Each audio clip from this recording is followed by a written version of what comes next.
आप सभी को माघ पूर्णिमा की बहुत बहुत मंगल कामना। तो आज सुनेंगे महात्म और पूर्णिमा की कथा, माघ पूर्णिमा की। तो सनातन धर्म में इस पूर्णिमा का विशेष महत्व माना जाता है। इसे माघी पूर्णिमा भी कहते हैं।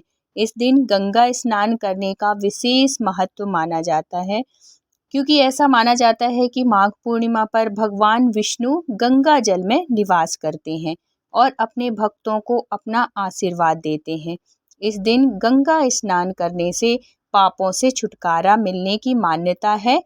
अब जानते हैं कि इसकी कथा क्या है, पूर्णिमा की, माघ पूर्णिमा की कथा क्या है। तो कथा सुनिए, आप सब लोग ध्यान पूर्वक सुनिएगा। और कथा सुनने से पहले अगर वीडियो अच्छा लगे तो प्लीज़ लाइक कर दिया करिए, और चैनल में न्यू हैं तो प्लीज़ सब्सक्राइब कर लीजिएगा, जिससे आपको ऐसी धार्मिक कहानियाँ आगे भी सुनने को मिलती रहें।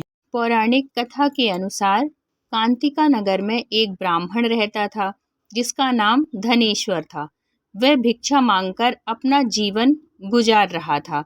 उसकी कोई संतान नहीं थी। एक दिन भिक्षा मांगने के दौरान लोगों ने ब्राह्मण की पत्नी को बांझ कहकर ताने मारे और उसे भिक्षा देने से मना कर दिया। इस घटना से ब्राह्मण की पत्नी बहुत दुखी हुई, जिसके बाद उसे किसी ने 16 दिन तक माँ काली की पूजा करने की सलाह दी कि तुम काली माँ की 16 दिन तक पूजा करो, हो सकता है उससे तुमको संतान की प्राप्ति हो। ब्राह्मण दंपति ने 16 दिनों तक माँ काली का पूजन किया। दंपति की पूजा से प्रसन्न होकर 16वें दिन माँ काली साक्षात प्रकट हुई और उसे गर्भवती होने का वरदान दिया। इसके साथ ही माँ काली ने उस ब्राह्मणी से हर पूर्णिमा के दिन एक दीपक जलाने को कहा और धीरे धीरे हर पूर्णिमा पर दीपक की संख्या बढ़ा देने की बात कही। साथ ही दोनों पति पत्नी को मिलकर पूर्णिमा का व्रत रखने को भी कहा। माँ काली के कहे अनुसार ब्राह्मण पति और पत्नी ने पूर्णिमा को दीपक जलाने शुरू कर दिए और व्रत रखा। जल्द ही ब्राह्मणी गर्भवती हो गई। कुछ समय बाद ब्राह्मणी ने एक पुत्र को जन्म दिया। दोनों ने अपने पुत्र का नाम देवदास रखा, लेकिन देवदास की उम्र अधिक नहीं थी। देवदास के बड़े होने पर उसे मामा के साथ पढ़ने के लिए काशी भेज दिया। काशी में दुर्घटनावश धोखे से उसका विवाह हो गया।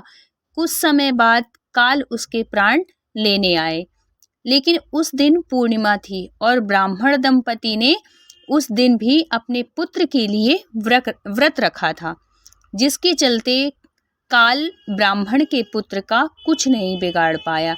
इस तरह पूर्णिमा के दिन व्रत करने से श्रद्धालुओं को सभी कष्टों और संकटों से मुक्ति मिलती है। उनके बच्चों के भी प्राणों की रक्षा होती है। खुद को तो पुण्य होता ही है, हमारी संतानें भी सुरक्षित होती हैं। ये माघी पूर्णिमा का व्रत बहुत ही लाभदायक होता है, बहुत ही पुण्यकारी होता है, बहुत ही पावन होता है। माघी पूर्णिमा के दिन अगर हम लक्ष्मी नारायण की पूजा करते हैं, लक्ष्मी जी की विशेष कनक धारा स्तोत्र और श्री सूक्तम का पाठ करते हैं, तो माँ भगवती महालक्ष्मी की कृपा विशेष होती है। और माघी पूर्णिमा से जुड़ी ये भी मान्यताएं हैं कि माघी पूर्णिमा पर स्नान के बाद तिल, गुड़, कंबल, अन्न और वस्त्र दान करने का विशेष महत्व होता है। आप अपने सामर्थ्य के हिसाब से दान करिए, जितना भी आपसे हो सके आप गरीबों में दान करिए, पंडितों को दान करिए, जितना आपका सामर्थ्य हो, उससे भी बहुत पुण्य की प्राप्ति होती है। माघी पूर्णिमा का व्रत रखने की भी परंपरा है, ये तो सबको ही जानता है। इस दिन निराहार रहकर भगवान के मंत्रों का जाप करें, इष्ट देव का ध्यान करें और उनके मंत्र का जाप करें।